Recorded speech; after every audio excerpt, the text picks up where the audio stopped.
Bienvenida, bienvenido. Como siempre, se sigue manteniendo la ratio. Hay muchas más mujeres que hombres, siempre manteniendo todo. Manteniendo esto que tiene que ver con la cultura, leyendo, escribiendo y sosteniéndolo todo. Es un hecho y menos mal que estáis aquí, porque si no, joder, si esto lo lleváramos solo los tíos, qué cosa más triste. Bueno, bienvenidas, bienvenidos, como decía, a una sesión nueva. Ya quedan muy pocas para terminar la temporada del Tercer Piso. ¿Qué es el Tercer Piso? El Tercer Piso es el nombre que le hemos dado al proyecto que dirijo para la librería Proteo, un proyecto cultural que se hace en la tercera planta de Proteo. Pero, como ustedes entenderán, tercera planta suena oportunidad de señora o caballero o diálisis ahí arriba. Entonces el tercer piso es como más molón, es un sitio donde suceden cosas. Mi nombre es Héctor Márquez, yo soy periodista, activista cultural, liante en definitiva, gestor cultural, que lo dicen ahora y que suena como un poco más molón, pero en fin, no le añade categoría a las cosas. Pero sí es cierto que llevo muchos años ya trabajando de una u otra manera en la comunicación y en el activismo cultural. Desde hace un año, Proteo decidió encargarme, después del incendio que tuvo, que quienes no lo sepan, se lo recuerdo, quienes no hayan venido antes, le cuento rápidamente el cuentito. Sufrió hace ahora, en el año 2021, en mayo de 2021, hace 2 años, un incendio que casi acaba con la librería. Felizmente no se produjo el siniestro total, pero hubo pérdidas del orden de 1,5 millones de euros. Eso para cualquier empresa y más para una librería hubiera supuesto el fin. Ahora, con la soga al cuello, en unos pocos meses, Proteo rehabilitó todo, volvió a abrir, está a la espera de que el juicio se resuelva y que pague la Endesa se llama, la parte correspondiente, porque fue su culpa. Y nosotros mientras pues hemos decidido devolverle a la gente, al público, que ha sostenido durante, va a hacer 54 años ahora, esta librería, que es la más antigua de Málaga, y devolverle el cariño, el apoyo que tuvo justo después del incendio. ¿Qué es lo que estamos haciendo en este proyecto del tercer piso? Estamos haciendo encuentros, presentaciones, clubes de lectura, distintos talleres y actividades en torno al mundo del libro y la lectura, en torno a las editoriales, a los autores, a los lectores, a través de muchísimas actividades.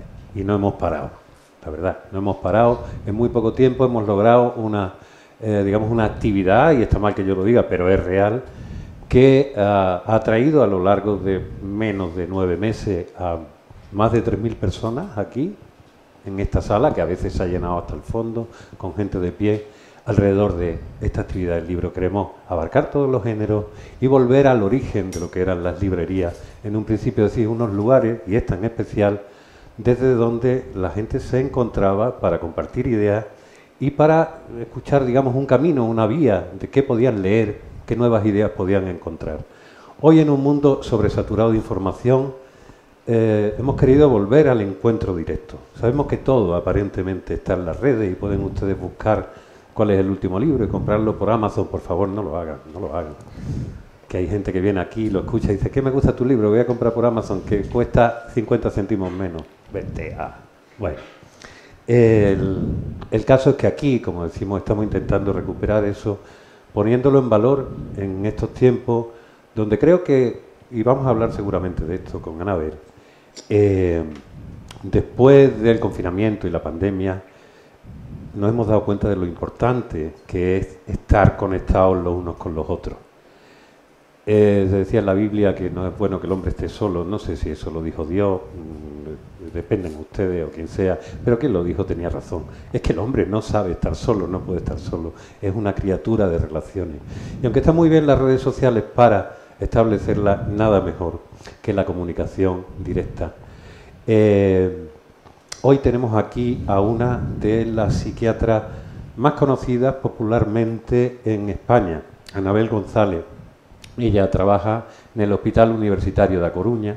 Ella es la presidenta de la asociación, y ahora nos explicará un poco en qué consiste esto de la Asociación Española de EMDR, que es un tipo de terapia, y ya nos contará cómo es, que tiene que ver con el movimiento de los ojos, pero ya nos contará lo que es para precisarlo. Ha escrito ya varios libros, voy a recordarlos porque hoy vengo con mala memoria puesta. Lo bueno de tener un mal día, Las cicatrices no duelen, ambos libros editados por Planeta, al igual que este. Ya han sido traducidos a otro idioma, y uno anterior que se llama No soy yo. La pueden ver por las redes en un montón de entrevistas, talleres, charlas, participando en un montón de congresos. Es también profesora asociada de la UNED, si no... Asociada no, profesora invitada. Invitada, profesora es invitada. es mucho mejor que te inviten a que te asocien. Y básicamente ella se llama a sí mismo friquiatra, cosa que me gusta mucho, y es una manera de acercarse. Y dentro de... Esto es una opinión que tengo yo. Me voy a sentar, ¿no? Porque ustedes me ven, no hace falta que me ponga tan estupendo. Dentro de lo que significa la divulgación actual de las redes y de los conocimientos, esta doctora en medicina, esta científica, creo que logra ese equilibrio perfecto entre el rigor científico y la capacidad de comunicar eso a los demás. Durante mucho tiempo parecía que los científicos que sabían se volvían como una especie de gurús oscuros que hablaban en otro idioma, y los que se dedicaban a la divulgación realmente no tenían mucho peso ni mucho rigor, y se cuentan todo. Hoy en día es muy difícil en las redes, salvo que tengan una preparación buena, distinguir quién se está inventando el rollo y quién de verdad sabe de lo que está hablando. Anabel es una de las segundas. Y con este libro que hoy presentamos aquí, Por dónde se sale, cómo deshacer el miedo, aliviar el malestar psicológico y adquirir un apego seguro, da en la diana, a través de una serie de capítulos, donde cuenta exactamente qué emociones son, qué significa el miedo, en qué puede devenir, cómo afrontarlo, cómo conseguir y hacia dónde hay que tender para convertir el miedo en algo útil, porque forma parte de las emociones humanas, pero no quedarse preso de él y no desembocar en todas las posteriores patías que conocemos: ansiedad, angustia, estrés, etcétera, etcétera. A mí lo primero que se me ocurría, vamos a intentar tener un diálogo donde tanto ustedes como tú, si digo alguna tontería, alguna inconveniencia, pues me dicen: mira, esto no tiene ni puñetera idea, yo sigo, córtame, porque no hay ningún problema en esto. Yo soy un ignorante que pregunta. Pero hay una cosa que yo me acuerdo que decíamos durante la pandemia, durante el confinamiento.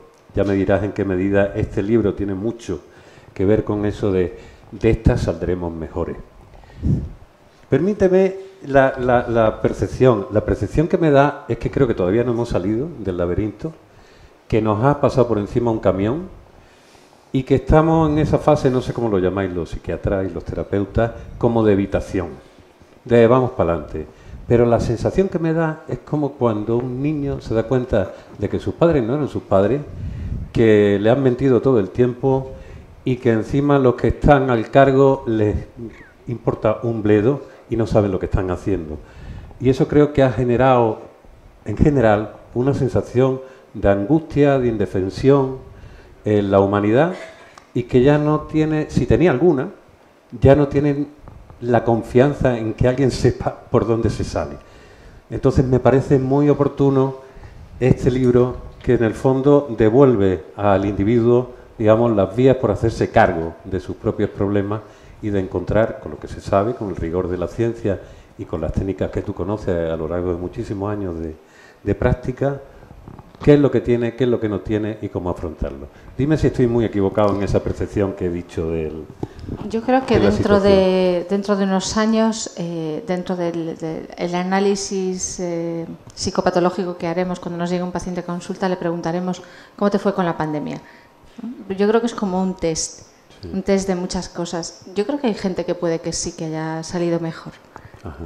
Ha sido una experiencia, nos ha movido el piso, hemos tenido que cambiar en algún sitio.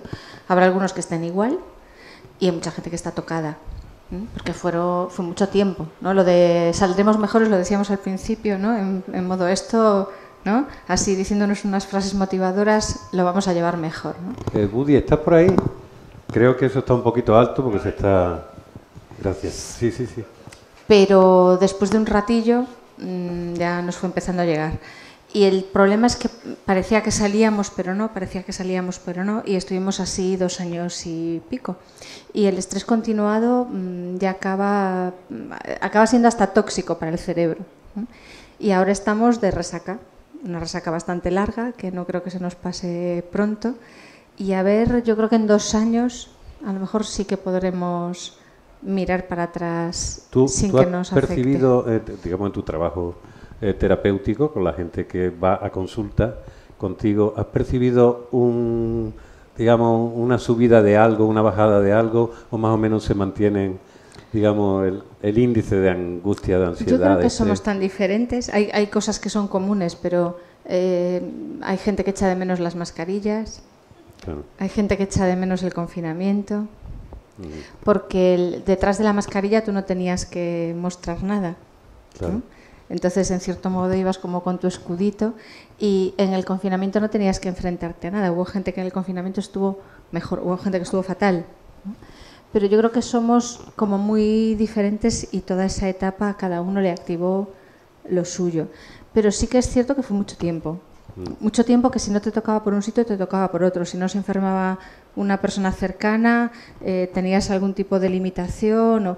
Entonces, bueno, más o menos fue poniendo a prueba a bastante gente y normalmente hasta que no pasa, cuando pudimos decir que ya pasó, hace no mucho, ¿no? Sí.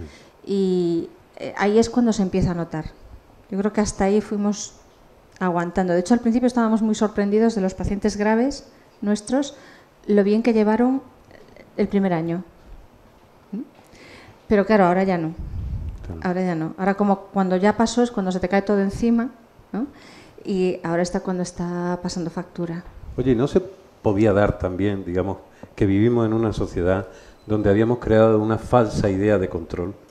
Porque te he escuchado en alguna charla, y supongo que en el libro lo desarrolla, hablando precisamente sobre el control. Es decir, que es una respuesta no adecuada, la idea de si controlo la situación, entonces voy a evitar, digamos, esas situaciones en las cuales me desbordo emocionalmente por exceso de miedo, por angustia, por estrés o lo que sea.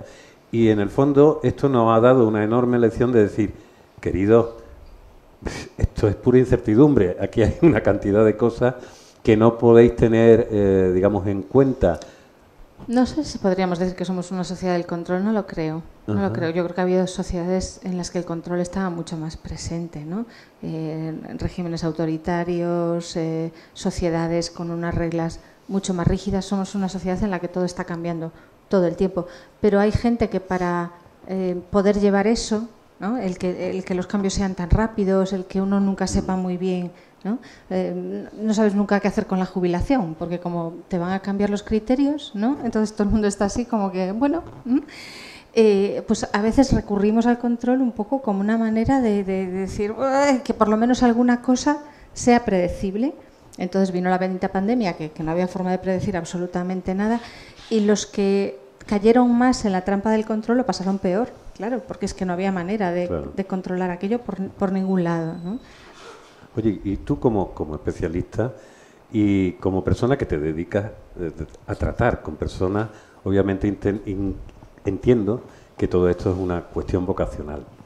Es decir, te haces médico, que hay muchas razones por las cuales uno se hace médico, pero las personas que se le notan están por ese sentido de la ayuda, ¿no? De sentirse útiles a los individuos y a la sociedad. Cuando tú te das cuenta que han cambiado las situaciones, que tu posición en el hospital es completamente diferente y que hay mucha gente que lo que está intentando es escuchar una voz en la que puedan confiar y alguien que diga, un momento, tranquilo, esa especie de confianza y seguridad, ¿no?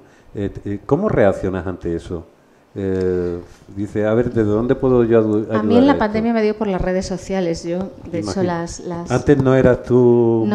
No, pero bueno, entre que teníamos mucho rato libre y entre que, bueno, desde aquí qué puedes hacer, ¿no? Que teníamos todos como mucha sensación de impotencia. Los que somos de salud mental nos sentíamos muy culpables de los que estaban en urgencias. Dices, yo es que no sé ya ni cómo es que un fonendo, claro. No me acuerdo, ¿no? Si no era como para irte para allí, ¿no? Entonces, bueno, pues una manera de hacer algo era a través de la divulgación. Oye, y hay una cosa, porque normalmente, digamos, voy a intentar sacar aquí todos los lugares comunes para que tú me los coloques en su justa medida. Idea. Los psicólogos sí tratan de la terapia, de lo que le pasa a las personas y tal, le ayuden más o menos con sus diferentes terapias, pero se ocupan más de las personas. Los psiquiatras te dan pastillas directamente. Tú eres psicoterapeuta y tratas mucho, y veo que además en las terapias de las que tú has hablado no son terapias cuyo, digamos, su primera objetivo sea la farmacopea como manera, sino que estás utilizando, digamos, otro tipo de terapias que además son muy poco invasivas, no son químicas en la mayoría, además son como buscar el principio autocurativo que tiene todo ser humano, ¿no? Bueno, todo ser vivo, en cualquier caso. Es que yo cuando empecé, que además empecé por un psiquiátrico de los de antes, a mí lo de los fármacos me parecía súper aburrido. O sea, son 4 cosas. Yo lo del aburrimiento me dispara la cabeza, entonces me pongo a hacer cosas, ¿no? Y los fármacos en poco tiempo más o menos te sabes esa ABCD y combinaciones de una cosa y de otra. Entonces, pues me empecé a meter en distintas cosas y a explorar distintas historias y me pareció mucho más interesante esto, ¿no? De hecho, cuando empecé la carrera, yo fui pasando de voy a ser neurocirujano a voy a ser neurólogo a voy a ser psiquiatra, ¿no? Porque aunque parecía muy interesante y todo tenía que ver con el cerebro, realmente lo que hace un neurocirujano, lo que hace un neurólogo es mucho más limitado y más aburrido. Pero tú, sin ninguna duda, por ejemplo, todos los avances que en neurología se han hecho en los últimos años, a los psiquiatras y a la gente que investiga el cerebro en tanto en cuanto motivador de comportamiento, supongo que te habrá venido de maravilla, ¿no? Sí, claro. O sea, que tú estás en una de las épocas doradas de... Todas las disciplinas que estudian el cerebro nos están aportando datos muy interesantes, pero al final lo que nos van diciendo es no tenemos ni idea y cada vez que descubrimos algo te das cuenta de cuantísimas cosas todavía no sabemos. ¿Y todo es pura alteración química? No. El cerebro funciona con electricidad, o sea, no es solo química, ¿no? Y esa química no es que sea algo aislado, ¿no? Al final, casi siempre acabamos descubriendo la pólvora en varias versiones, ¿no? Y primero hay un énfasis muy grande en que todo es genético y después está claro que no, que incluso el medio ambiente puede influir en los propios genes, claro, ¿no? O sea, la epigenética se llama, ¿no? La epigenética, exacto, ¿no? Y la diferencia entre el cuerpo y la mente, y al final vamos viendo que la mente influye en el cuerpo, que el cuerpo, pues las respuestas inflamatorias influyen en la depresión y que todo está conectado, ¿no? Entonces, sí, claro que hay alteraciones químicas, mientras estamos hablando las hay, ¿no? Oye, lo cual no quiere decir que produzcamos palabras porque hay un químico, claro, en el cerebro, claro, sin más, ¿no? No, pero me da un poco la sensación de que en un origen la medicina forma parte de los conocimientos humanos, inclusive de lo que hoy llamamos humanidades, que todo está veterado como el jamón bueno. Yo siempre digo, mira, si las cosas fueran como nosotros solemos compartimentar, de no, yo mire usted, yo solamente me encargo de los pies, yo solamente me encargo de la médula espinal, yo solamente de cómo quitar verrugas y tal, pero este concepto global... No. A ver, en la psiquiatría yo creo que lo que va viendo son como olas de cambio, ¿no? Entonces, de hecho, la psiquiatría empieza muy ligada al psicoanálisis y a la psicoterapia, después esto como que cae en desuso y se empieza a hablar más de otro tipo de abordajes, lo biológico sale como una alternativa, ¿no?, precisamente a esto. Y yo creo que ahora estamos también en una etapa de cambio, pues los modelos de trauma con los que yo trabajo, otro tipo de modalidades están como más presentes, ¿no? Pero yo creo que en el campo de la psiquiatría también hay otro dato que hay que meter en la ecuación, y es que Si tú trabajas como psiquiatra en la sanidad pública, yo tenía 20 pacientes citados por la mañana, con suerte, cuando no tenía 35 o 45. ¿No? Entonces llega un momento que, hola, buenos días, ya te parece un logro, conseguir poder saber quién es el ser humano que tienes delante, casi te conformas con eso. ¿Y qué vas a hacer en ese tiempo? Pues tristemente dar un fármaco, ¿no? Claro. Entonces hay una parte, yo creo que hay muchos compañeros que a lo mejor no se formarían en terapia o no se meterían en mucha profundidad, pero estoy segura de que trabajarían de otra manera si les diesen el tiempo para hacerlo. Pero para eso hace falta más que cosmética política, harían falta 4 veces más recursos o 10 veces más recursos, no sé muy bien por dónde va el cálculo, pero no un poquito más. Eso, tú como persona que trabaja por un lado en salud pública y después tiene, digamos, ese ámbito privado y ese ámbito que no sé cómo llamarlo, que es privado-público. Quiero decir, oiga, yo en mi tiempo libre o en el tiempo que encuentro hago lo que quiero y decido básicamente dedicarme a la formación también de la gente, establecer, digamos, una un cierto diálogo común, que yo te diga algo y tú entiendas por dónde vienen las cosas. Yo siempre me preguntaba cuando era pequeñito, y era un repelente niño Vicente, ahora soy repelente, pero ya soy un poco más mayor, entonces, que no entendía por qué en los colegios no se enseñaban nociones básicas de las cosas que entendía que eran más importantes para el ser humano. El habitar, cuestiones que tengan que ver con la arquitectura, la salud, cuestiones que tengan que ver con la medicina, incluso qué somos como especie de una manera de arriba, algo que tenga que ver con la antropología, para no ser tan subjetivista, ¿no?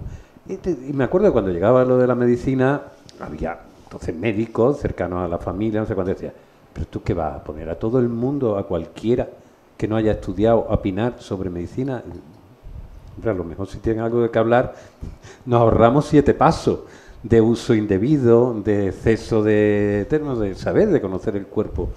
Pero no lo sé, ¿qué opinión tienes tú? Yo cuando escucho estas cosas me imagino a los pobres chiquillos con la mochila, sí, que ya hace falta ponerle motor a la mochila y que les meten otro libro más, con el cerebro, el sistema límbico, las emociones, y se pondrán a estudiar la teoría con unos maestros de los nervios, porque los pobres están como pueden. ¿Qué le van a enseñar sobre regulación emocional si están estresadísimos, ¿no? Ese es el escenario que yo me imagino cuando se habla de educación. Sí, porque no te imaginas de un cambio global de la educación, sino venga. No, me imagino un libro más en la mochila de los pobres chiquillos. Así, desde luego, no. Y me temo que será así, ¿eh? No sé, no quiero ser adivina. Oye, ¿y de qué hablamos cuando hablamos de miedo? Porque utilizamos la palabra que tiene mucho significado. Es que yo creo que cuando hablamos de miedo cada uno habla de una cosa. Claro. Porque en alguna presentación me dicen, no, yo es que no he tenido miedo nunca. Y yo, bueno, y si te pasa un coche así y te sobresaltas, ¿eso qué se llama? Alegría, ¿no? Entonces, hay veces que cuando hablamos de miedo hablamos de las consecuencias de un miedo que ya se ha atascado, ¿eh? Porque el miedo en sí no supone un problema para nadie, ¿no? El tema es cuando el miedo se nos queda en el cuerpo, cuando nos bloquea, cuando nos paraliza, cuando se enreda, porque se puede enredar bastante, ¿no? Sí, no, disculpa, que quiero estar en 2 lados a la vez. Nada, ya estoy sentado. Y luego las consecuencias, ¿no? Hay cosas, el cerebro con el miedo tiene una serie de mecanismos que son útiles, pero que a veces se le van de las manos, ¿no? Por ejemplo, si pasa algo peligroso, el cerebro registra todo lo que hay alrededor de eso para prevenir una futura situación, y está bien que lo haga, pero al hacer eso, todo lo que estaba alrededor de lo que nos asustó se queda asociado a inquietud. Y después, aunque no haya peligro, eso, ¿no? Pues yo me atacó un perro por una calle, luego el perro ya no está, pero cada vez que paso por la calle voy asustado, y la calle no tiene ningún peligro. Pero yo voy relacionando el miedo y estas cosas a veces no son demasiado conscientes, ¿no? Y entonces nos van empezando a dar miedo cosas que no son peligrosas. Y además el cerebro, cuando se pone en modo preventivo, dice, bueno, y por si acaso, y por si acaso, y por si acaso, y llega un momento que podemos generalizar eso, hay gente que vive atrincherada en su casa porque le da miedo todo. Y la cosa empieza así, empieza como que me da miedo una cosa, se extiende, se extiende, se extiende, y es como si lo contaminara todo. El origen, digamos, o sea, que hay un miedo, digamos, sensato, bueno, entre comillas, que es un miedo natural, que nos ayuda además a estar alerta, a prevenir un peligro posible para el cuerpo o para lo que sea. Y después hay un miedo, no sé cómo llamarle, un miedo desmadrado, sin sentido, que puede culminar, y de hecho suele culminar, en empatías mucho más difíciles, donde ya al final uno no sabe dónde empezó. Tú trabajas normalmente, aparte de hacer, digamos, esta especie de didáctica de qué es el miedo, para qué sirve, cómo se forma, cuáles son las posibles consecuencias, en buscar en cada persona el origen de esos miedos. Sí, porque la historia que tenemos asociada al miedo, me he colocado esto mal, va haciendo que nosotros entendamos el miedo de una manera determinada. O sea, si hiciéramos una lista de las cosas que hemos tenido en la vida que nos han dado miedo y que cuando pensamos en ella todavía nos producen un poquito, no miedo a lo mejor como la primera vez, pero tampoco es que sea un recuerdo neutro, pues eso nos va a explicar cómo reaccionamos ahora frente al miedo, igual más que lo que esté pasando aquí. Porque hay veces que nos sentimos asustados de cosas que nosotros en el fondo sabemos que no son para tanto. Y dices, sí, ¿por qué me preocupo con esto? ¿Qué sentido tiene? Pues que a lo mejor es que a mí esto se me conecta con esto y con esto y con esto y con esto. Y la reacción es como frente a todo el conjunto. Esto es la gotita final que colma un vaso que igual ya venía pues llenito. Oye, ¿y hay gente que se engancha al miedo? También, hay gente pato. ¿Y por qué? Por, digamos, las reacciones químicas y lo que provoca. Bueno, el miedo es una activación. Una activación, claro. Y hay personas que van como, ¿no? Se llaman buscadores de sensaciones, van como buscando, y al miedo le llaman subidón. Vale. ¿No? Y entonces las actividades de riesgo, por ejemplo, que generan esa descarga de adrenalina, ¿no? Hacer puenting, ¿no? Si te tiene que gustar el miedo. Las películas de miedo. Recuerdo a un documental sobre un escalador que subía cosas imposibles que nadie en su sano juicio decía, venga ya, por muy bueno que sea, hostia, tío, no eres Spiderman, que hacía 4.000 y pico metros escalando a mano libre. Y realmente había un momento cuando descubrías el personaje, tenía como una cierta...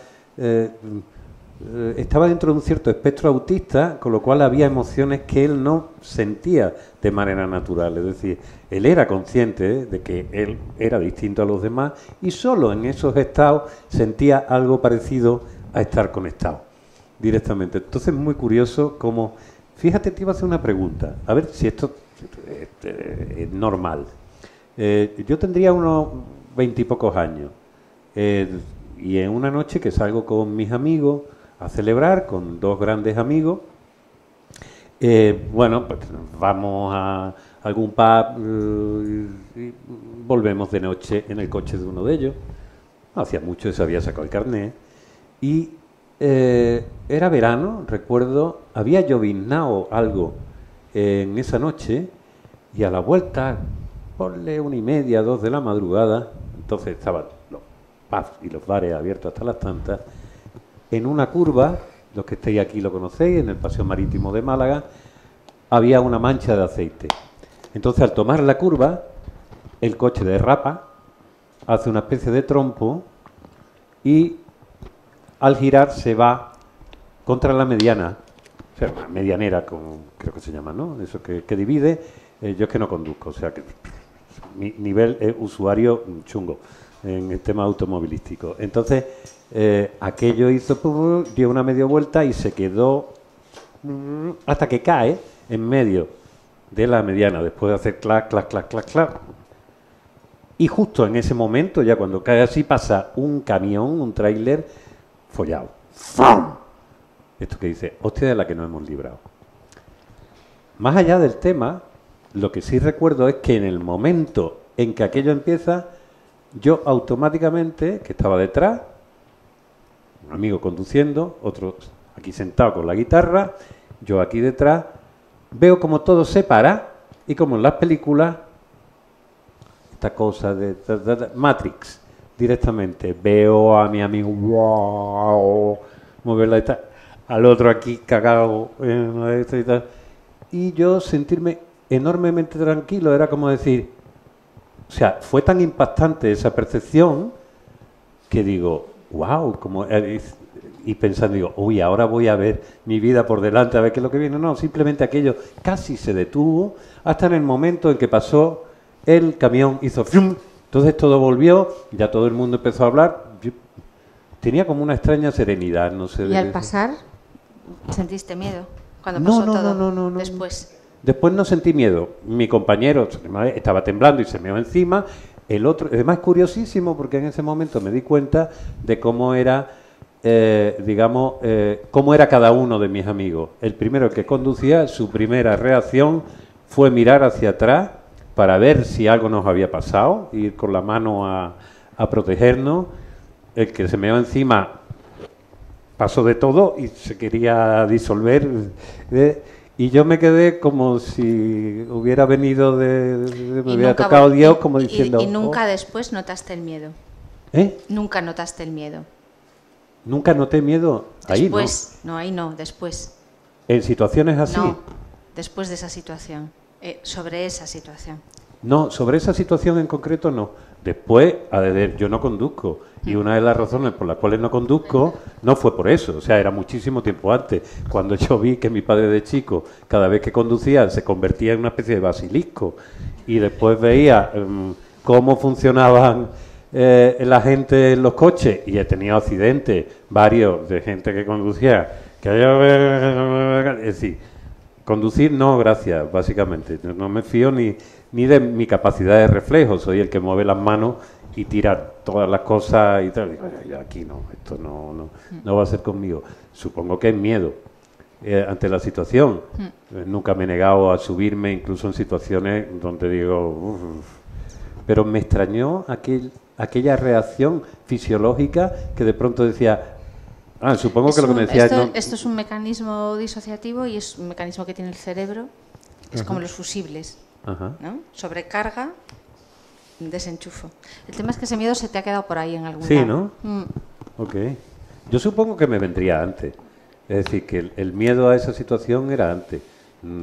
Que me viene de antes. O el rechazo, el temor ante esa situación. Pero porque normalmente en ese momento, una de las cosas que comento aquí es que es importante tener conciencia del momento en el momento en el que dices... cuando pasa el camión, sí. La que nos podía ver, no sé qué frase dijiste, ¿no? Sí, la que no hemos librado por un pelo, por esto, que te das cuenta. Pero ahí te das cuenta de que no pasó. Claro. Y hay personas que se quedan solo con el camión. O sea, la cabeza se les queda solo en el momento en el que pasa el camión. No en el momento en el que dices, Dios mío, de la que me he librado. Ahí es cuando notas el miedo. Ahí es cuando te baja todo. Si no te baja ahí, se te queda. Claro. Y ser conscientes de ese momento específico, que es el momento en el que sabes que no pasó, que no te moriste, que no te llevó el camión, que no pasó nada, te puede hacer conectar con la sensación de soltar. Sí. Porque tiene que pasar en ese momento. No sé si me entendéis lo que quiero decir. Sí, ¿no? Perfectamente. Cuando, en el ejemplo que él pone, hay un momento en el que está pasando todo y ahí estás en shock o asustado o como sea, y hay un momento en el que pasa el camión, pero ellos ya están a salvo. Sí. Ese momento, ¿sí? En el momento en el que dices el miedo que he pasado o lo que ha pasado, y lo dices en pasado, ¿sí? O sea, me podía haber muerto, pero estoy vivo. ¿No? Ahí es cuando realmente notamos el miedo. Mientras estamos en el medio de la situación, no notamos nada. No estás... Vale. ¿no? Vale. Sí. Lo que pasa es que normalmente, y pensando en, por ejemplo, qué situaciones, claro, me venía diciendo, a ver qué me pasa últimamente y tal. Yo me doy cuenta, por ejemplo, como la rumiación de determinadas situaciones sobre qué va a suceder te va provocando, cuando esto se sostiene durante mucho tiempo, una sensación física y emocional de agotamiento. Esto es ansiedad. Esto es ansiedad. Vale. La ansiedad es cuando ya me pongo en ¿y si viene otro coche? ¿Y si pasa un camión? ¿Y si pasan 5? ¿Y qué hago si? ¿No? Y entonces empiezo a imaginarme futuros chungos en general todos, ¿no? Y a veces me agobio casi como si ya hubieran pasado y no tuvieran remedio. Ahí es como, ¿no? Es una cosa, tiene que ver con otro mecanismo que tiene el cerebro, que también lo hace el pobre, lo hace bien, pero se le va un poquito de las manos, que es el vamos a planificar, ¿no? Para que no me coja desprevenido lo que pueda ocurrir, ¿no? Dado que ha pasado esto, vamos a pensar qué cosas podrían pasar y vamos a preparar un plan. Lo que pasa es que el cerebro a veces se dispara y nunca le parecen suficientes planes y sobre todo que se va más hacia los negativos. Voy a ponerme en lo malo por si acaso, pero se pone en lo malo y se queda a vivir en lo malo. Claro, ese es el síndrome del gato por el culo. No, perdón, no lo conozco los que me conocen saben que yo soy una especie de psicólogo de barra de mierda.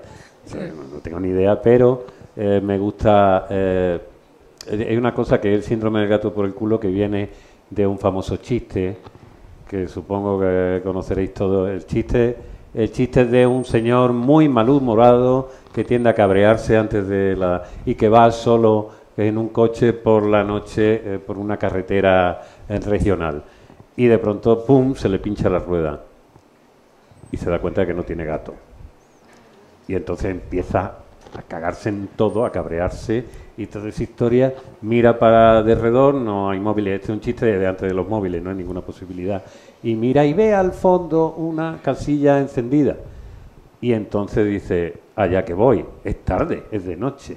Y mientras va diciendo, pero ahora, si el tío llega, no me quiere abrir, va a pensar no sé cuánto, El chiste es muy largo, ¿vale? Nos vamos a ahorrar los 3 kilómetros hasta que llega. Cuando da el golpe, ahí llama a la puerta, le abre un señor que dice, buenas noches, que desea, y dice, que te meta el puto gato por el culo, directamente. Bueno, ese es el síndrome del que me refiero, que es como ir adelantando directamente, ¿no? ¿Se parece un poco a lo que tú dices? Sí. Yo creo que si le llamáramos el síndrome del gato por el culo, tendríamos mucho más éxito. Bueno, eso técnicamente se le llama rumiar, que es como lo hacen las vacas, ¿no? Que comen y recomen. Y creerte tus propias elaboraciones mentales. Comes, lo sacas del estómago, lo vuelves a llevar a la boca, lo vuelves a sacar, ¿no? Y se nota porque estás todo el rato pensando lo mismo, piensas como en círculos, o piensas o te vas calentando cada vez un poquito más, ¿no? Ves como que te va subiendo el termostato. Y cuando alguien te viene así, porque normalmente cuando tú hablas así con tus colegas, las personas cercanas, familia, en su voluntad de ayudarte, lo mejor que te suele decir la gente, si tiene esa costumbre, es decir, no te comas tanto la cabeza. Y entonces tú, de pronto hay veces que dices, ¿dónde está el botón? ¿Cómo le doy? Tú evidentemente supongo que no le dices nunca a un paciente, no te comas la cabeza. Frases, claro, con las emociones nos parece siempre que podemos hacer lo que nos dé la gana, ¿no? Pero esas frases son como decirle a alguien que está en el suelo sangrando, deja de sangrar. Claro. ¿No? Tú le dices a alguien que está muy nervioso, tranquilízate, y te quiere dar una leche, seguro, porque dices, ya me gustaría, ¿no? Entonces, claro, efectivamente eso es lo que le hace falta a la persona, pero decirle simplemente deja de hacerlo no tiene ningún sentido, ¿no? ¿Y cómo lo abordas? ¿Qué le enseña a la persona que sabe ya? Primero que lo identifique, supongo, él, claro. ¿no? Él o ella. Claro. Si nos damos cuenta, las cosas que son automáticas nos gobiernan y ni siquiera sabemos, ni siquiera entendemos a veces por qué estamos mal, ¿no? Cuando nos damos cuenta ya deja de ser automático y ya es bastante, ya no es lo mismo, ¿no? Y luego cuando pasamos a manual podemos empezar a hacer cosas. Yo no puedo parar el pensamiento, ¿no? Yo generalmente lo que trabajo es en cambiarlo, girarlo para el otro lado, ¿no? Primero, que nos demos cuenta de cuándo empezamos a hablarnos así. Porque a veces nos decimos cosas, pues a lo mejor si hemos vivido con alguien que te decía no tienes por qué darle tantas vueltas a la cabeza, uno mismo se dedica a decirse no tengo por qué darle vueltas y no se hace ni caso, claro, tampoco a sí mismo, ¿no? Pero se va como autocabreando, ¿no? Por todo lo que se va diciendo. Entonces hay veces que lo que nos decimos se parece muchísimo a lo que nos dijeron, ¿no? O empezamos en una época y cogimos la costumbre y seguimos igual, ¿no? Saber dónde empezó nos ayuda a darnos cuenta también de que no es algo que sea así y ya, sino que es algo aprendido, ¿no? Y luego que nos empecemos a hacer preguntas, ¿no? Por ejemplo, si me encuentro a un amigo, ¿qué me ayudaría que me dijera? Ya sé que no me ayuda que me diga cálmate, ¿no? Pero ¿qué es lo que sí que me ayudaría? ¿Qué me ayudaría que hiciese? ¿No? Voy a preguntar, a intentarlo, porque además si me doy cuenta de qué me ayudaría que hiciesen los demás, igual les puedo dar ideas, porque los pobres cuando vienen a decirme cálmate, intentan hacer algo de la impotencia que les da verme mal, pero no saben qué. Si yo les doy una buena idea, a lo mejor, encantados de la vida, tratan de hacer eso, ¿no? Y luego, también, ¿qué le diría yo a alguien que se encontrase así? ¿No? Porque generalmente por nosotros mismos no nos aplicamos el cuento que le aplicamos al vecino, pero en el vecino lo solemos ver todo bastante más claro, ¿no? Y una vez que nos hacemos esas preguntas, empezar nosotros a probar a cambiar la frase, ¿no? No a dejar de decirnos una cosa sin más, sino a introducir otra cosa. Y esto hay que repetirlo y repetirlo y repetirlo. Dentro de las técnicas que utiliza, y quiero aprovechar porque a mí me fascinó mucho cuando empecé con MDR, al principio decía, esto es la CMR, esa hace cosillas así muy bajitas para internet y tal. No, EMDR. Es una de las técnicas, las técnicas terapias, ambas cosas, ¿no? ¿Pueden ser? Para mí es una terapia, yo es básicamente basada en con lo que unas trabajo. técnicas muy determinadas. Sí. Ajá. Que tú utilizas para ir, digamos, como una especie de investigador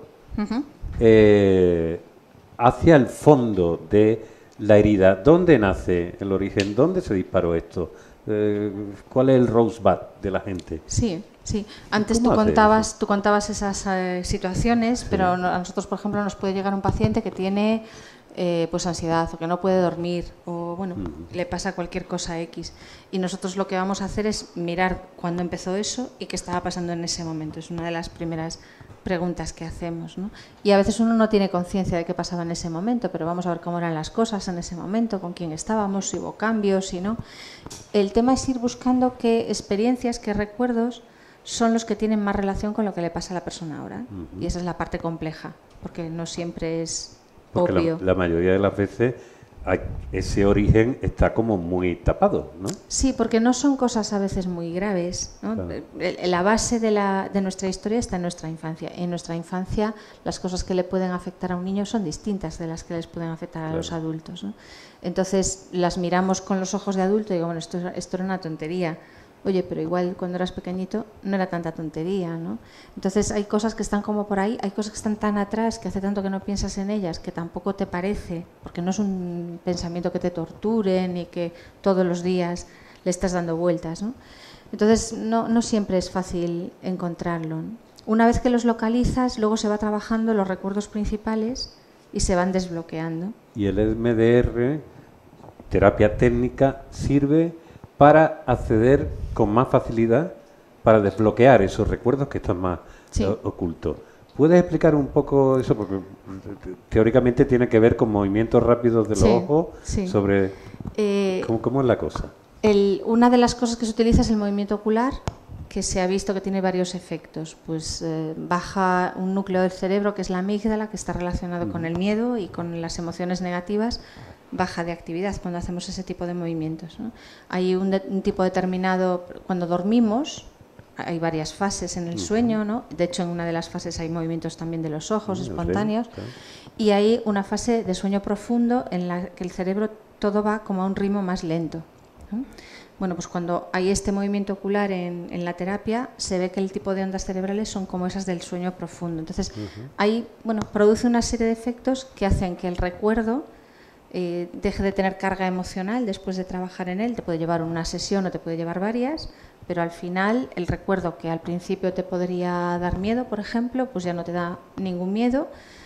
Muchas veces lo ves como más distante, como un recuerdo antiguo, ¿no? Porque enfrentarte a la realidad desde los ojos del adulto, no desde la memoria emocional del niño que está instalada. Se procesa la memoria emocional del niño, pero lo miras desde la hora, claro, ¿no? De hecho, uno de los elementos que son necesarios es que tú estés recordando aquello y a la vez viéndolo desde aquí, ¿no? Hay que estar un poquito a los dos niveles. Y luego también se trabaja la situación de, si tú quisieses conducir, que no te va a dar por ahí, pero si quisieses conducir, pues habría que trabajar ese recuerdo, por ejemplo, y los anteriores que comentabas, hasta que perdieran toda la fuerza. Toda la fuerza quiere decir que ni pensándolos y repensándolos es absolutamente nada, ¿no?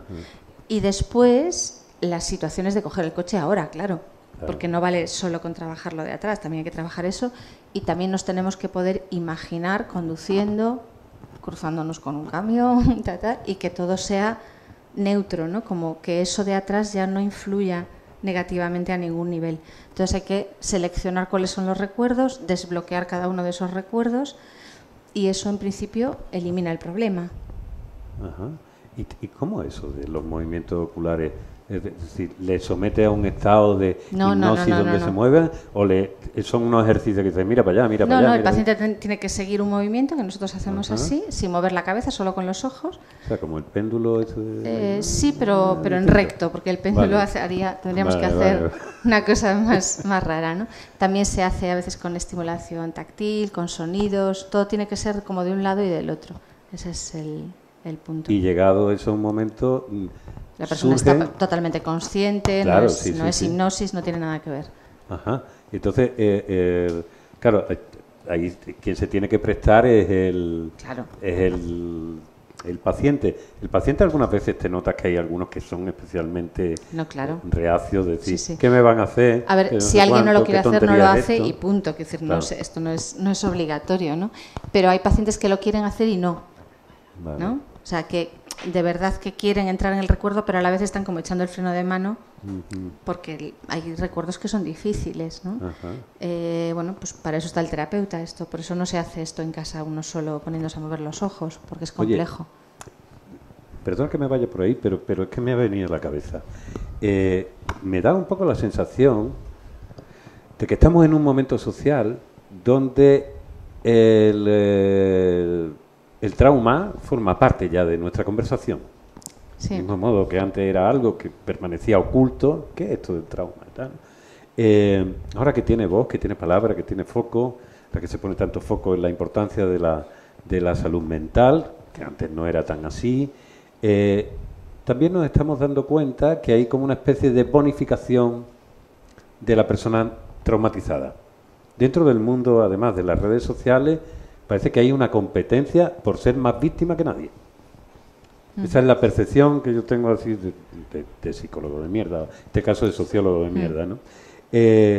¿Tú lo ves eso? Que se están llamando traumas a cosas que dices tú.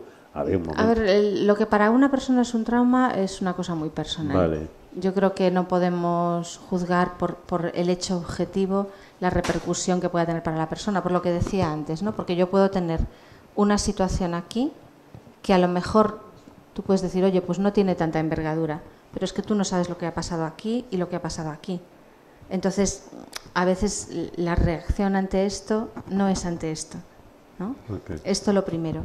Y luego, cuando nosotros estamos recuperándonos de una situación traumática, es cierto que no nos podemos quedar en una posición de victimización, porque entonces nos quedamos ahí, ¿no? Hay que ir hacia una posición de superviviente y luego hay que volver a vivir, ¿no? Porque tampoco nos podemos quedar superviviendo sobreviviendo, ¿no? Toda la vida. Pero por lo menos es una primera fase, porque al principio la gente no se siente víctima, se siente culpable. Claro. Entonces, cuando ya puedes por lo menos decir que yo he sido víctima de esto, es un primer paso. Lo que sí que es importante es que no sea el último. ¿Y cuál sería, bajo tu punto de vista, si tenemos que hacer una especie de diagnóstico genérico del tipo de gente, la gente que trata, de lo que ves que se acerca a ti, cuál sería el principal, diagnóstico global de qué sufre más la gente actualmente? A ver, de los que se acercan a mí, yo creo que vienen... Ya vienen buscando a la doctora que quita el miedo. Yo es que trabajo en un programa de trauma, entonces los pacientes que a mí me mandan son pacientes que ya tienen una historia de un trauma que los terapeutas que les llevan habitualmente no han podido resolver. Entonces, son personas con historia generalmente de trauma en la infancia, grave, historias de maltrato, de abuso, son cosas de este tipo. Yo creo que no tengo un panorama representativo de general. Bueno, entonces dentro de gente con trauma, ¿son más comunes los abusos sexuales de lo que imaginamos? No sé cuánto imaginas que son comunes, pero sí son supongo que la gente que no lo ha sufrido y cuando se ve le parece que es una cosa episódica que se lleva las manos a la cabeza, pero cuando empieza a destaparse todo... El abuso sexual, las estadísticas fluctúan, ¿no? Pero yo creo que anda entre 1 de cada 5 mujeres, 1 de cada 9 hombres. Y 1 cada 9 hombres. Wow. Y eso es una herida muy dolorosa y difícil, supongo, de afrontar, ¿no? Sí. Oye, hay algo que querría, que imagínate que te toca, esto es una librería, entonces le recuerdo a las personas que aquí vivimos de vender libros, no es por nada, y además ella lo firma, y en realidad lo único que cobra es la firma, el libro sale gratis, pero si tuvieras que hacer una promoción del libro, porque tú has escrito este libro con toda la voluntad de convertirlo en un objeto útil para la gente, ¿para quién está más indicado y qué herramientas puedo encontrar aquí? Porque aquí hay muchos ejercicios prácticos también, ¿no? El libro empieza con el miedo, pero para mí la parte más importante es el tema de la seguridad. Digamos, el núcleo central es que el miedo no se soluciona en el miedo. El miedo se soluciona como más abajo, ¿no? Yo el miedo lo puedo calmar con más o menos éxito, pero eso no hace que me venga menos miedo o que el miedo esté menos presente. Yo tengo que cambiar otra cosa a otro nivel, ¿no? Y el tema central es la seguridad, que tiene mucho que ver con el tema del apego. Nosotros trabajamos mucho con trauma y trabajamos mucho con esta idea de los patrones de apego. Porque dependiendo de cómo haya sido nuestra historia, nuestra mente se configura de una determinada manera. A nosotros nos va a crecer el cerebro y los que le van a dar forma a nuestro cerebro son las personas que están ahí mientras nos crece el cerebro, que es hasta los 25 años. Se supone, ¿no?, que a los 25 ya nos ha crecido del todo, pero tarda mucho tiempo, ¿no? Entonces, a veces el cerebro pues es un cerebro flexible, un cerebro que se hace preguntas, que tiene curiosidad, y a veces es un cerebro rígido, porque ha tenido que adaptarse a un contexto que no tenía flexibilidad, que no tenía, ¿no? Y entonces, ahí cuando hay tendencias rígidas, esto nos va a suponer una limitación a la hora de funcionar en el mundo, ¿no? Por ejemplo, nosotros podemos no querer entrar en lo emocional y no querer establecer nunca intimidad en las relaciones. Nosotros siempre estamos ahí un poquito en la distancia, ¿no? O al revés, nosotros nos metemos en las relaciones y nos aferramos y lo que no soportamos es estar solos o estar lejos o perder a alguien, ¿no? Y a veces somos un caos andante. Entonces, entender dónde estamos situados ahí es importante, porque el trabajo de ir hacia la seguridad es totalmente distinto si estás aquí o si no sabes ni dónde estás, ¿no? Tenemos que hacer como un camino diferente, ¿no? Y la idea central es que el tema no es el miedo, porque el miedo lo vamos a pasar. Claro. Hay muchas cosas que dan miedo, la vida da miedo, ¿verdad? Si yo siento seguridad y si yo además soy capaz de conectar con las personas de una manera segura, incluso cuando me fallen las fuerzas voy a tener red. Pero si no soy capaz de establecer relaciones seguras y si yo no soy capaz de sentir seguridad interna, cuando venga cualquier cosa que me asuste, esto me va a desbaratar. Oye, ¿y hay aquí alguna manera, digamos, antes de empezar, porque habrá mucha gente, de un té, decir, hazte un té y según cómo responda, lo mismo tienes algo que mirarte? ¿O has evitado esa parte, digamos? Es que no es fácil. Fíjate, claro. a nivel psicológico no hay un test de apego que sea bueno. O sea, tú necesitas sobre todo estar con la gente, ¿no?, en directo, porque cada uno tiene su melodía yo propia. Yo creo que se trata más de que veamos dónde nos identificamos, con qué conectamos, ¿no? Están por ahí, no sé, si alguno ha leído alguno de mis libros, están por ahí los personajes de Lo bueno de tener un mal día, ¿no? También colados para poner ejemplos de distintas situaciones. Porque tú utilizas, como casi todos los terapeutas, ejemplos de cosas que has vivido, solo que aquí los disfrazan, no tienen la obligación de decir fulanita peca o lo que sea, ¿no? ¿Vale? Muchas veces se dice que la gente que ha sufrido algo y lo ha superado o lo ha afrontado ya tienen mucho ganado para convertirse, digamos, el alcohólico que logra mantenerse sobrio el resto de su vida suele ser un gran vehículo, vector para enseñar a los demás, decir, mira, yo pasé esto, ¿no?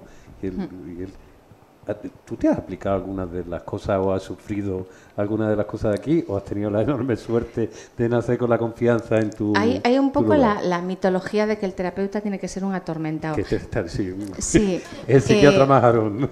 y yo creo que pasa también con otras profesiones, ¿no? Con los artistas, con los escritores, ¿no? Yo creo que los que hacemos terapia somos cada uno de nuestro padre y nuestra madre, literalmente hablando, ¿no?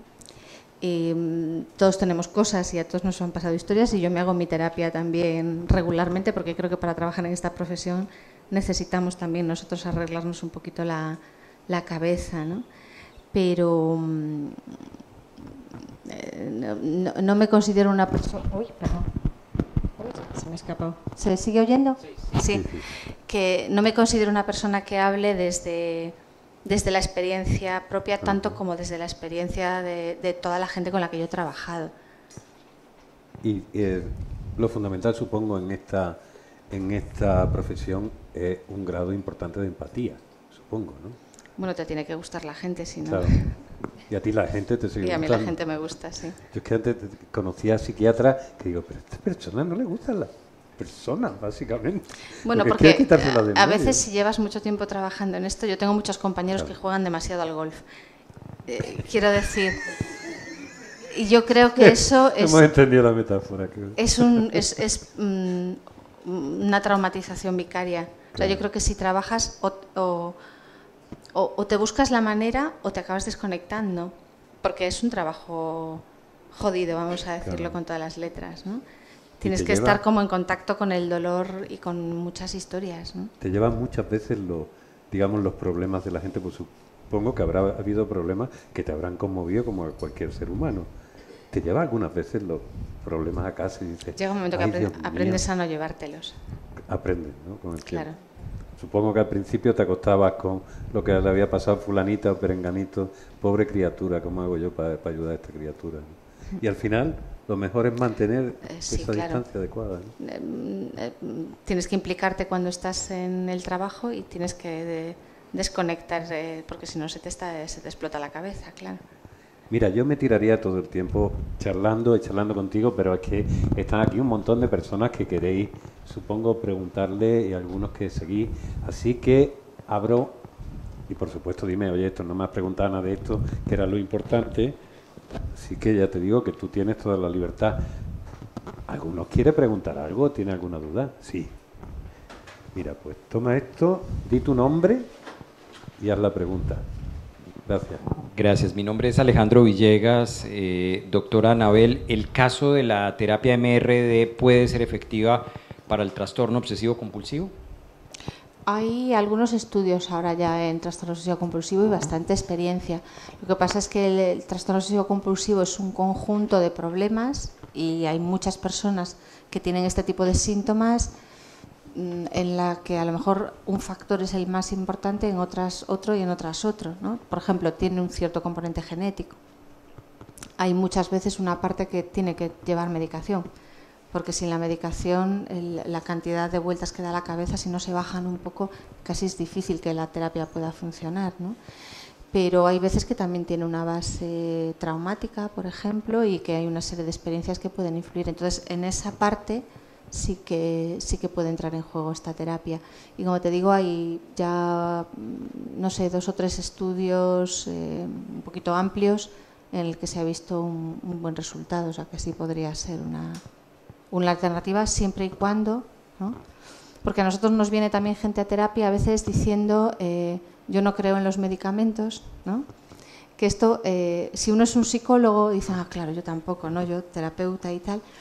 Pero los psiquiatras nos quedamos así pensando que esto no es una religión, ¿no? Que los medicamentos, pues una cosa es que ayuden más, menos, que me produzcan algún efecto secundario, que por supuesto hay que tenerlo en cuenta, pero para determinados problemas, si tiene un nivel de gravedad importante y el medicamento nos puede reducir el nivel de sufrimiento, ¿por qué no, no? Entonces tiene que haber una combinación a veces de estrategias, ¿no? Sí, pásale a... Hola. Hola. Buenas tardes, muchas gracias por la entrevista, por la conversación, me ha encantado. Yo te quería preguntar, a lo mejor muy básico, pero ¿cómo se define un trauma? Me ha quedado esa pregunta porque como todo, bueno, giraba en torno a a ese primer trauma, pues me gustaría saber, cómo, aunque sea muy subjetivo, pero ¿qué os hace definir un trauma para una persona? A ver, realmente trauma... Ella es Elena, que como yo la conozco, pero para que después se quede. Un trauma lo podemos definir así o lo podemos definir así.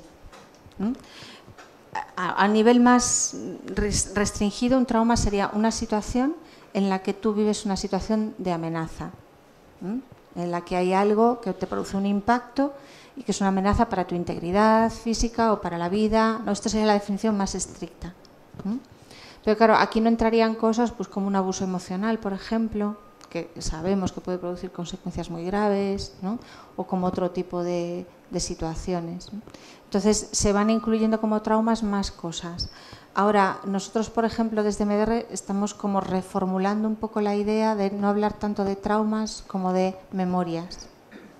Porque hay veces que hay memorias que no entrarían dentro de la categoría de trauma, pero que realmente, fijaos, no sé si habéis visto This Is Us. ¿Habéis visto esa serie? This Is Us. Ah, sí, claro. ¿Sí? This Is Us es una serie de... Una serie. This Is Us. Ok. Entonces, la chica, ¿no? Esta chica que está gordita y tal, ¿no? Hay un capítulo en el que ella tomaba helados con el padre, ¿no? Y era un momento muy especial para ella. ¿Sí? Eso sería una memoria a trabajar. Y es una memoria positiva. Pero es probablemente algo, ¿no? Yo cuando la iba viendo digo, bueno, ¿qué es lo que hace que esta chica tenga un problema alimentario? Porque lo tiene, ¿no? Y ese, por ejemplo, sería un recuerdo. Y fijaos, ni siquiera es un recuerdo negativo, pero es una memoria que a ella se le queda grabada y que hace que la comida para ella tenga un significado, y con la pérdida del padre después, ¿no? Es como que la comida los unía y a través de la comida, en cierto modo, mantiene algo de eso, ¿no? Entonces, yo creo que no es solo trauma, sino cómo nos influye la experiencia.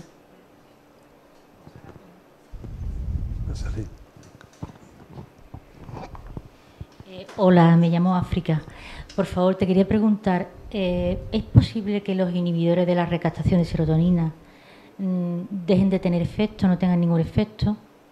Y en segundo lugar te preguntaría, ¿la ansiedad generalizada ya cronificada, yo por ejemplo la sufro, ¿podría servir la técnica del movimiento ocular?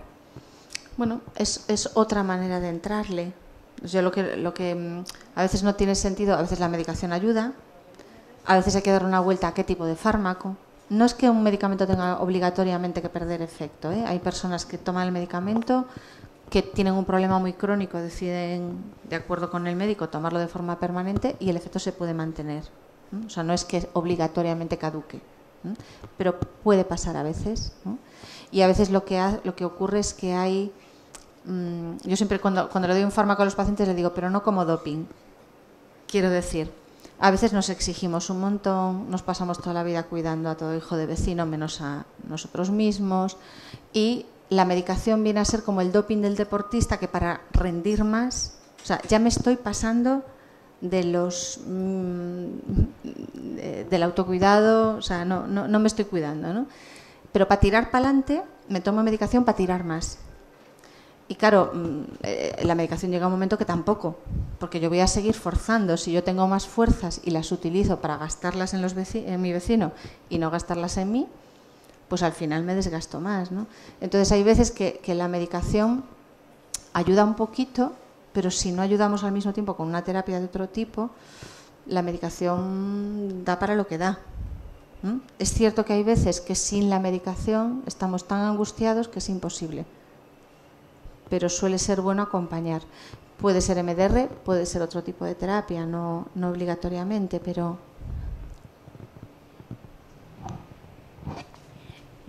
Perdona que sea tan pesada, pero ¿se puede tener ansiedad generalizada al espacio vacío, a no hacer nada? Es decir... ¿Qué quieres decir? ¿Estás ocupada? Sí. Perfecto. Pero si ves que no vas a estar ocupada, Ah, pero es que las personas ansiosas son... Yo creo que si hay alguno más por aquí te dirá, yo también. Claro. Es que yo trabajaba hasta hace muy poco en un hospital y me he jubilado prácticamente porque he querido, porque ya estaba cansada de una serie de cosas. Pero ahora me veo jubilada, mi pareja trabaja muchísimo, vamos, yo prácticamente no lo veo, y me da miedo el tiempo vacío. Pero te repito, la gente que es ansiosa, si está entretenida, o sea, como tú ya vas pasado de vueltas, pues perfecto, ¿no? O sea, utilizas esa energía para cosas y ahí parece como que la descargas. Cuando te quedas en seco, ahí es donde la vas a notar, ¿sí? Pero es un buen tiempo para pararse a ver qué ha ido pasando antes y a recolocar todo eso, ¿no? Sí, ¿cómo? Ya.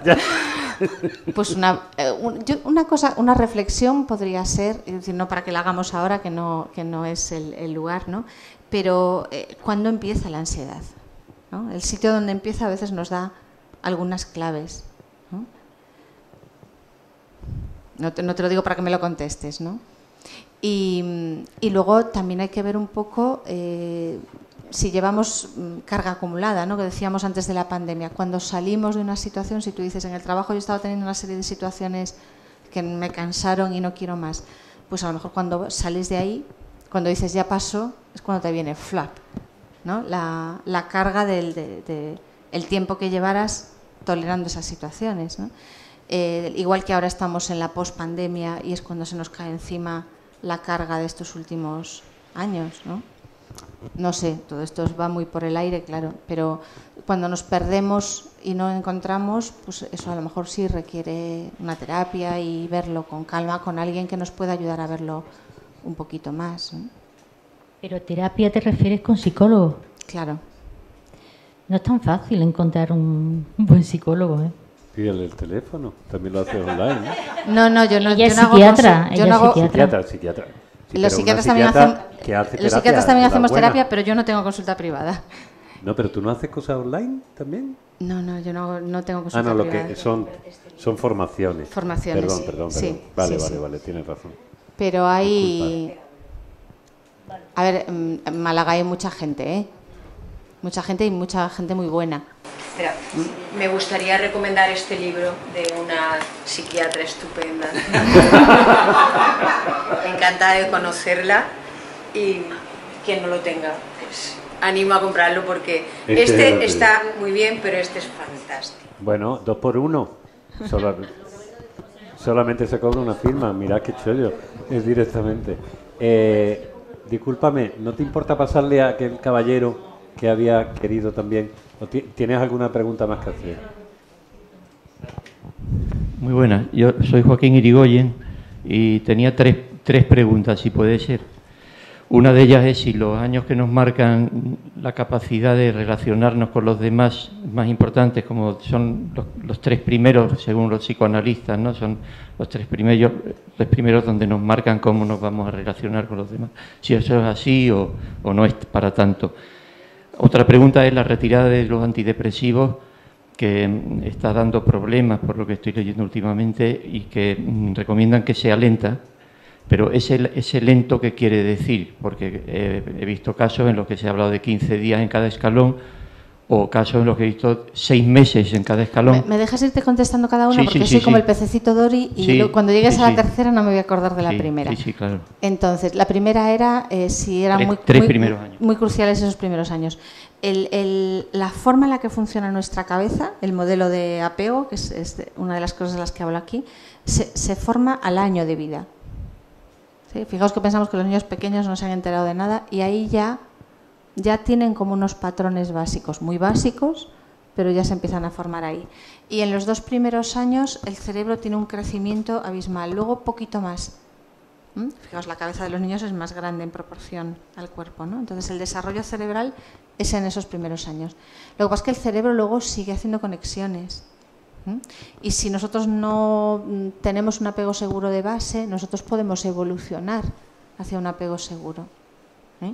Lo que pasa es que, claro, cuanto más mayores vamos, más tiempito nos lleva cambiar porque nos vamos volviendo como más correosos. ¿no? La segunda pregunta era sobre la retirada de los antidepresivos. Pues a lo largo de meses. Normalmente es una retirada a lo largo de meses. Como 6 meses en cada escalón, por ejemplo. Depende un poquito. Yo les suelo decir a los pacientes que después de la bajada tienen que estar por lo menos 2 o 3 meses bien. Porque si estás así, hay que alargarlo más, ¿no? Y la última pregunta era, ¿qué pueden hacer los médicos de la medicina pública ante la imposición política? Porque los jefes de servicio desaparecieron y llegaron comisarios políticos que son médicos, pero también se prestan al juego de la política e imponen unas condiciones laborales insoportables con un volumen de pacientes que no se pueden atender. ¿Qué salida tienen los médicos ante eso? ¿Qué pueden hacer? Si es que pueden hacer algo. Ante el silencio, yo conozco algo el tema y porque soy médico también, ante el silencio de las sociedades profesionales, de los colegios médicos, de los sindicatos. Este es un país que está en silencio, que está dormido o muerto, yo no lo sé muy bien. ¿Cómo no se pone pues no sé cómo rebelarse ante la injusticia? Es decir, esto no puede ser, no podemos pasar por aquí. Hombre, yo ¿no tienes la sensación de que nos estamos rebelando un poco más? Porque yo creo que antes de la pandemia, yo creo que esto era mucho peor. Di tú que, claro, es que el problema es que cambiar eso requeriría muchísimo dinero, mucho dinero. Y no va a ir para ahí, no va a ir para ahí. Yo creo que lo único que queda es protestar. Yo intento protestar siempre que puedo, por lo menos para que no se acomode la cosa, porque yo creo que somos una profesión que, como con esto de la vocación, el ayudar y tal, al final acabas tragando y llega un momento que el perjudicado es el paciente, porque son situaciones ya totalmente inasumibles, ¿no? Está habiendo todo un fenómeno de fuga masiva de profesionales. Hay mucha gente que está dejando o el ejercicio público o directamente la profesión. Y yo creo que esto también viene de la pandemia y de la sobrecarga sobre la sobrecarga que ha habido. Y a ver cuando se vaya todo el mundo qué pasa. Pero yo creo que lo que está pasando es que ahora, por ejemplo, nosotros no tenemos profesionales para sustituir en vacaciones. Y entonces lo que se está haciendo es sobrecargar más a los que ya están. No sé decirte, lo veo complicado. Gracias, Joaquín. Manolo. Hola, Anabel. ¿Qué Hola. tal? Me alegro de verte.